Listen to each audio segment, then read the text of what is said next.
Wait, you're letting her touch that rifle? The voice snapped across the armory like a warning shot. Every head turned. Because the weapon on the bench wasn't just any rifle, it belonged to the SEAL chief. And the woman standing over it, no uniform, no rank, didn't speak, didn't even flinch. But the chief stepped back and said, "Let her finish." In that moment, they all knew she wasn't who they thought she was. Welcome to Grateful Stories, where tales of compassion and kindness are told. Let's uncover what really happened. Fort Brookline's rifle bay was never silent.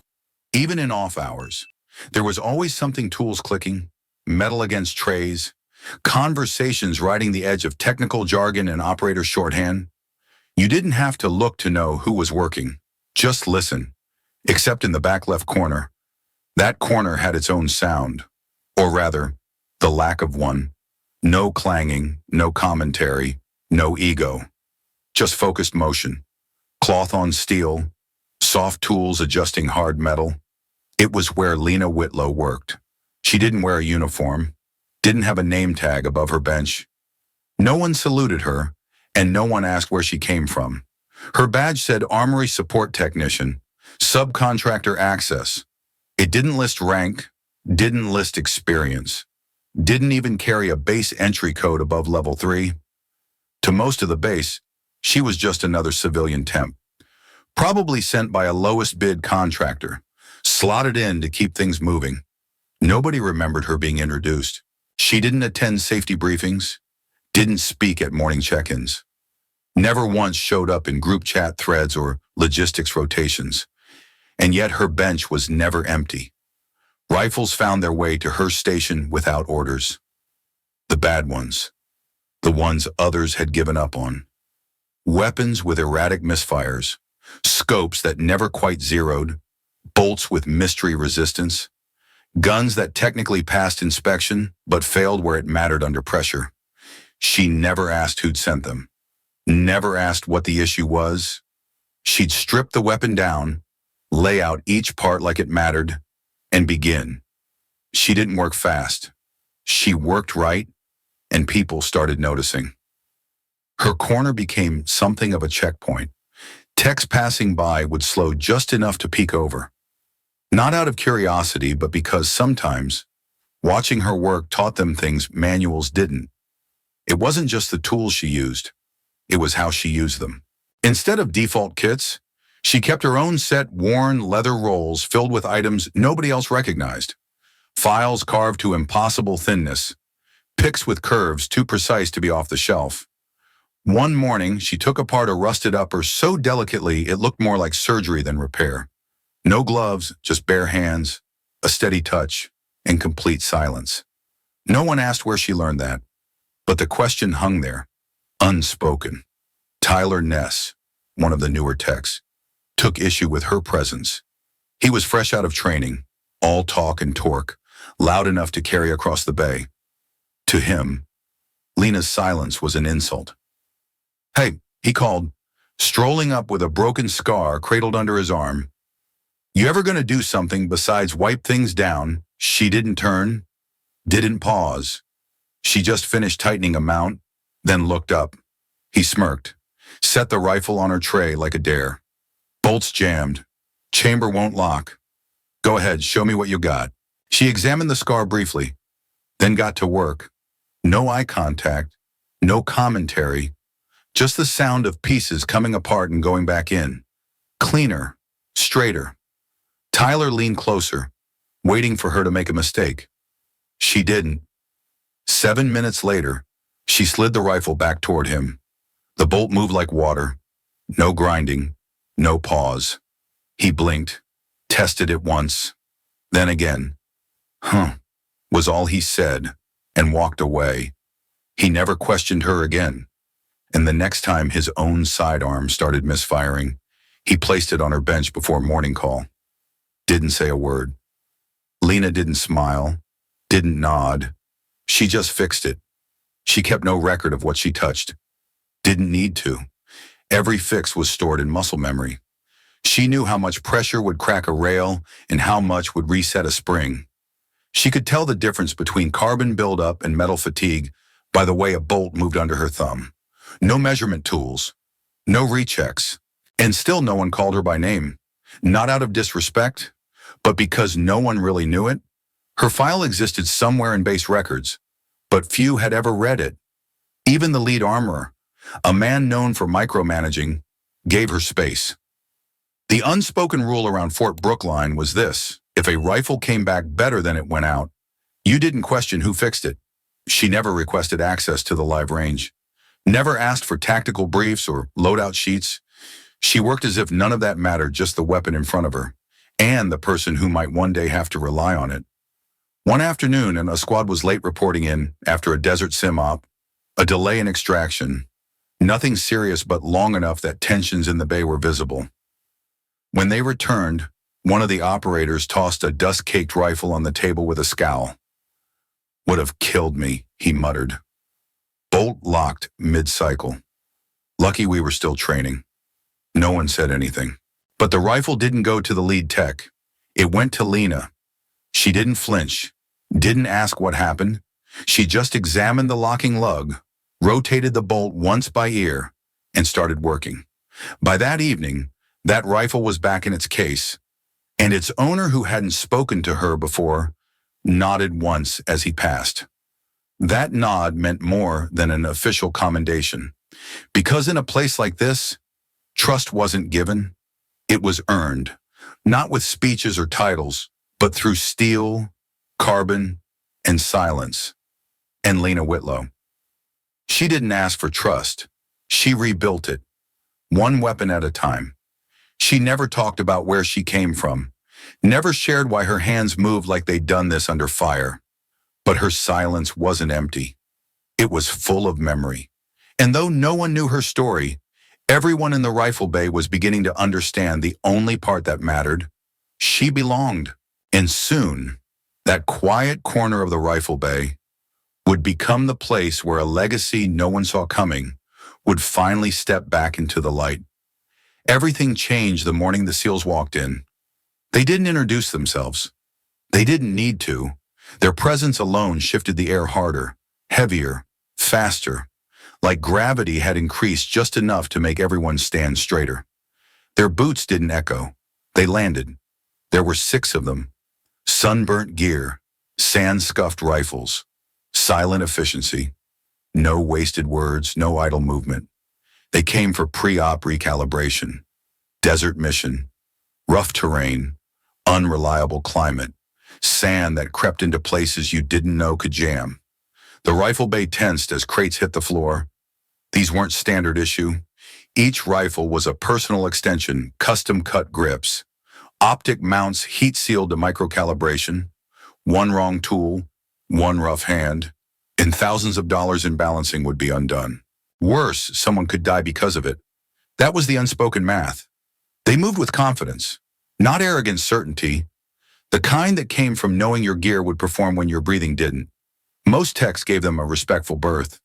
The lead armorer took one look at the modifications and backed off with a diplomatic, "We'll assign our best," which meant Lena. She didn't blink when the first MK-18 landed on her bench, didn't flinch at the signature scratches near the trigger guard Boone's rifle, didn't need anyone to explain the configuration. She began. No hesitation, no questions. Boone noticed. He didn't step in, just watched, arms crossed, saying nothing. One by one, the SEALs cycled through. Weapons handed over, checked in, marked priority. More kept coming, and Lena worked. Each piece was treated with exacting precision. She didn't just clean, she diagnosed. Realigned gas systems to compensate for thermal swelling. Adjusted optics to desert drift profiles. No charts, no calculators, just instinct and memory. In the adjacent admin wing, a meeting was happening behind a closed door. Boone sat across from his XO and 2 logistics officers. "We can't risk this," one officer said, jabbing at a printed maintenance list. "She's not certified on this tier of weaponry. She's not even cleared for active op prep." The other added, "She's a contractor. We need internal..." Boone didn't look up. He just waited. When they stopped, he spoke quietly. "She fixed my rifle last night. The room froze. She wasn't assigned to it. He continued. She found a microfracture in the gas block I didn't know was there. By sound. The XO frowned. That could have been luck. Boone looked at him. Luck doesn't realign optics with zero drift. No one replied. The topic ended itself. Back in the bay, one rifle refused to fire clean. MK-18, custom suppressor. 3 other techs had tried, failed. The bolt was gummed deep carbon fused to the chamber like tar. The lead tech flagged it for parts replacement. Lena pulled it from the reject tray without a word. Slid it onto her bench. It was a mess. Risky to clean aggressively, but useless if handled softly. She pulled out a curved pick, thin, sturdy, not from any base-issued toolkit. She used no solvents, just heat from a lamp, soft pressure, and movement so controlled it looked rehearsed. She didn't glance around, but Boone saw. He'd returned to the bay alone, watched from behind a pillar, arms folded, face unreadable. 10 minutes passed. The bolt moved, freely. The chamber was clean, polished without damage. The next day, she found his rifle on her tray again. No note, no label. Just there. She worked in silence. That afternoon, Boone was confronted near the range entrance by one of his own petty officers, Sam Harrell, the youngest SEAL on the team. Sharp, loyal, suspicious. Chief, he said under his breath, you're putting our rifles in her hands. Boone didn't answer immediately. Harrell pressed again. She's not one of us. Doesn't wear the uniform. Doesn't even talk to us. Boone finally turned. You ever seen someone fix something because they had to, not because they were told to? Harrell frowned. Yeah. Once. Kandahar. 3rd group. Boone nodded slowly. So have I. Then he walked off. Harrell didn't argue again. The following morning, something happened that no one could ignore. Boone walked into the rifle bay, removed his personal weapon from its sling, and placed it on Lena's bench himself. Not the drop-off bin, not through channels. Her bench. The room hushed instantly.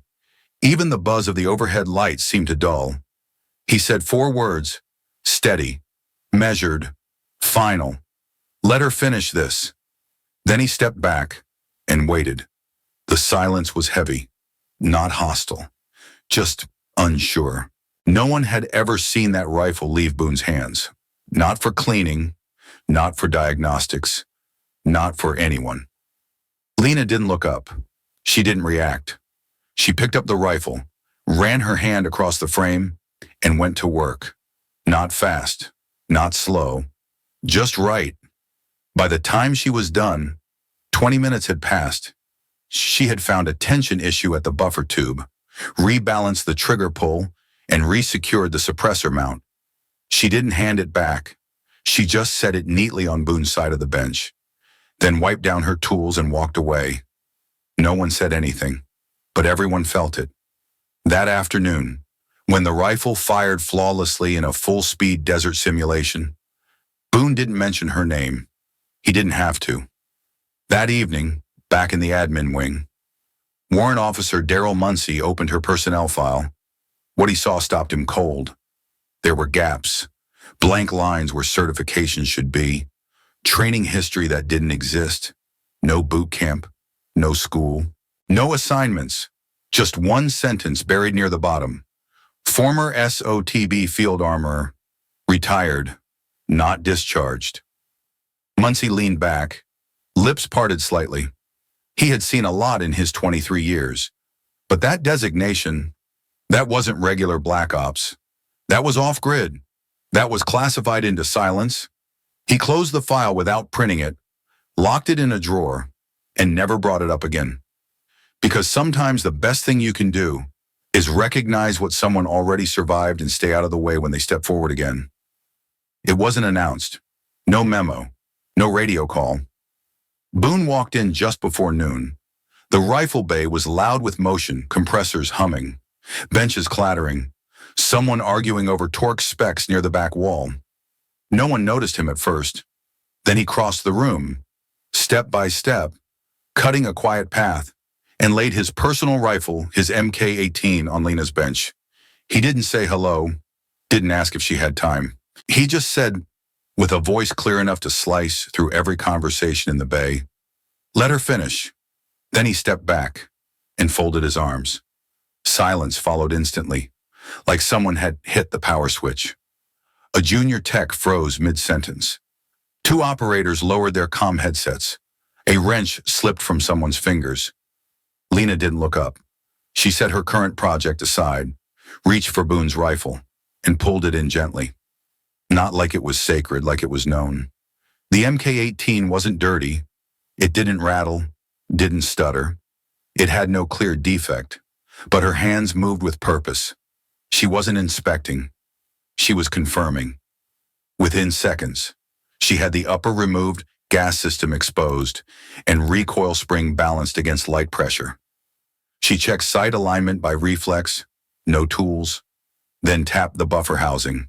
A sound, just slightly off, to most unnoticeable. To her, it meant stress. She adjusted it, twice. Across the room, Petty Officer Sam Harrell stood stiff, jaw clenched. He stepped toward Boone, whispering just loud enough for the chief to hear. "You're trusting her with that rifle." Boone didn't shift. "She's earned it. She's a contractor. We don't know her background. Hell, we don't know her name." Boone's gaze stayed on Lena. "She didn't need a name to find the fracture in the gas block last week. The same fracture you missed?"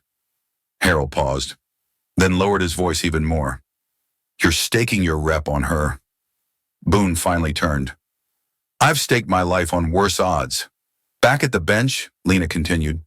She never glanced up, never hesitated. She used a short-handled torque tool that didn't belong to any military set.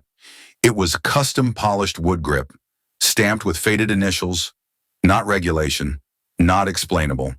She used it with one motion, then set it down. 15 minutes passed. The rifle was now perfect. Everything had been touched but subtly. Nothing violated. Everything respected. She placed it gently on Boone's side of the bench. Didn't offer it to him. Didn't wait for acknowledgement. She returned to her previous project and never said a word. No one clapped. No one spoke. But something in the room shifted. Boone stepped forward, picked up the rifle, and ran his hand down the barrel. Paused. His left finger tapped the buffer housing the exact spot she had adjusted. It rang clean. He nodded once and then turned and walked out. The operators resumed movement, but slower. Less noise, less swagger. They had just seen something that didn't make sense, and knew better than to explain it away. That night, back in the admin wing, Muncie reopened Lena's file. Not the summary page, the classified layers deeper in. He'd already seen the SOT-B designation. He knew what it implied, but now he wanted to know why someone like her had ended up back here anonymous, stripped of recognition, working on the edge of silence. He found it, 6 lines deep into a mission log labeled Redacted Kandahar Sector, Equipment Delay, 2 squads down, surviving personnel 1, field armorer on site, voluntary extraction, no debrief requested. Muncie leaned back in his chair, exhaled once. No medal, no reprimand, just a record that something had gone wrong, terribly wrong, and she had walked out. He didn't need more detail. He'd seen this kind of line before. The kind written when responsibility couldn't be assigned, but guilt still landed somewhere. She had left, and somehow found her way back, not to explain, not to reclaim, just to serve. The next morning, Harold walked into the bay early. Lena was already there, wiping down a failed sidearm. He stood across from her for a moment, unsure what to say, then placed his own rifle on her bench, didn't speak, didn't wait. She looked up, nodded once, and began. Later that week, Boone's rifle appeared on the wall, but not as a trophy. A custom wooden rack had been mounted in the far end of the rifle bay, simple, clean, hand-carved, One slot, one plaque. No fanfare, just a brass plate with 4 words etched into it. Let her finish this. No signature, no date. But everyone knew what it meant. It wasn't about that rifle. It was about trust, real trust. The kind you couldn't manufacture with clearance levels or certifications. The kind that came when one professional stepped back and let another do what needed to be done. Lena didn't stop to admire the rack. She didn't mention it. She just kept working. Because that's what people like her did. They didn't chase recognition. They chased results. And slowly, quietly, Fort Brooke line adjusted. Rifles with complicated problems started showing up earlier at her bench. Techs stopped double-checking her settings. Operators nodded when they passed her corner. It was never spoken, never formal, but one thing became clear. When it mattered, they all wanted her hands on their weapon, and no one asked why anymore. Warrant Officer Darrell Muncie didn't speak about the file again. He didn't report it, didn't flag it for review. He printed one line from the log, just one, folded it twice, locked it in a drawer no one else used. Because some people don't need to be brought forward. They just need to be left in peace, right where they're doing the most good. Lena Whitlow didn't know about the file. She wouldn't have cared. Her world didn't operate on recognition. Her validation came from the feel of a clean cycle, from the sound a perfectly restored bolt made when it snapped back into battery, from the quiet nods of people who'd once looked past her. A week after Boone laid his rifle down on her bench, a new structure appeared in the corner of the bay. It wasn't announced. No one took credit, but the craftsmanship was unmistakable. Reinforced oak, laser measured, lined in felt, bolted directly into the concrete floor. One rifle sat there, just one. Boone's MK-18, cleaned, calibrated, tuned to perfection, locked into place like a symbol. Below it, a single line etched into brass. Let her finish this. There was no photo, no frame, no indication who her was. But every technician, every SEAL, every logistics clerk who passed that rack, they all knew. No ceremony followed, no speech, just a shift.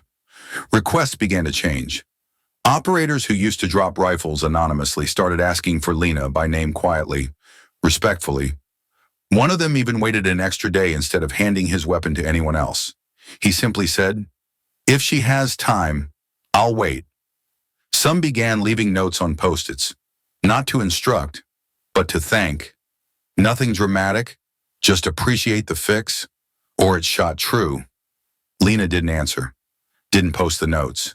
She just folded them, slid them into a small tin tucked beneath her bench, and kept going. Because trust doesn't arrive all at once. It's built from the smallest moments, the ones where no one was supposed to be watching. But someone did. Muncie noticed the shift or two. He approved it quietly, adjusting assignments so more rifles passed through her hands without needing justification.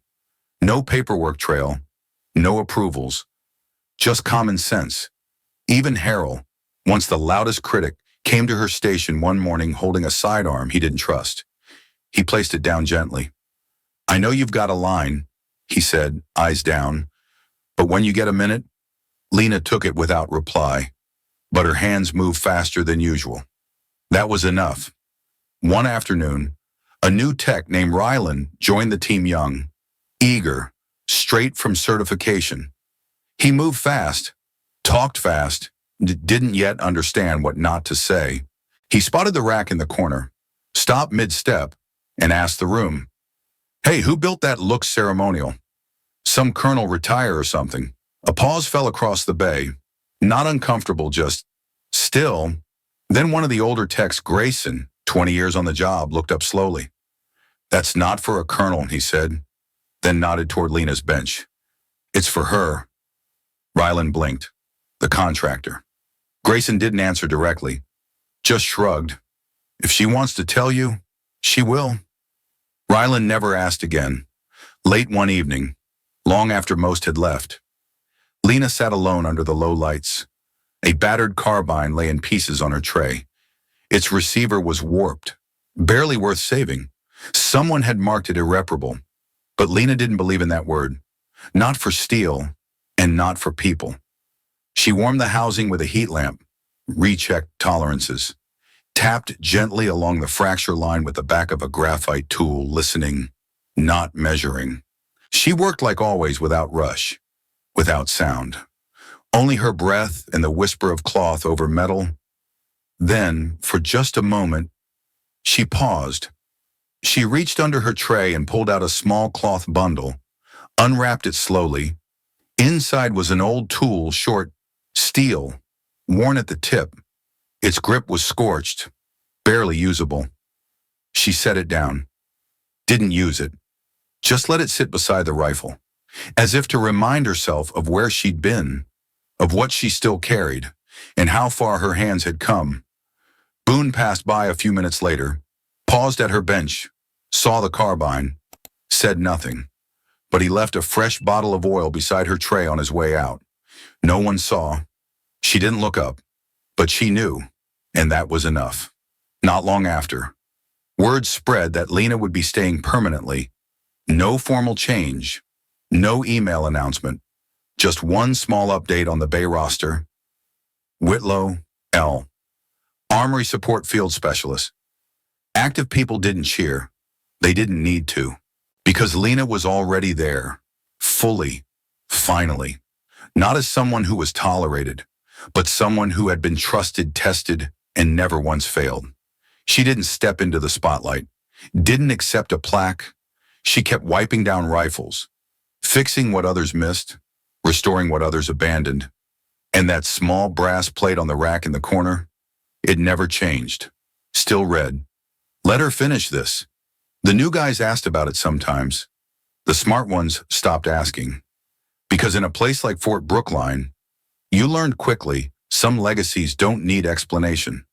They just need space and time and a quiet pair of hands. Hands that remembered everything, even the things no one dared to speak.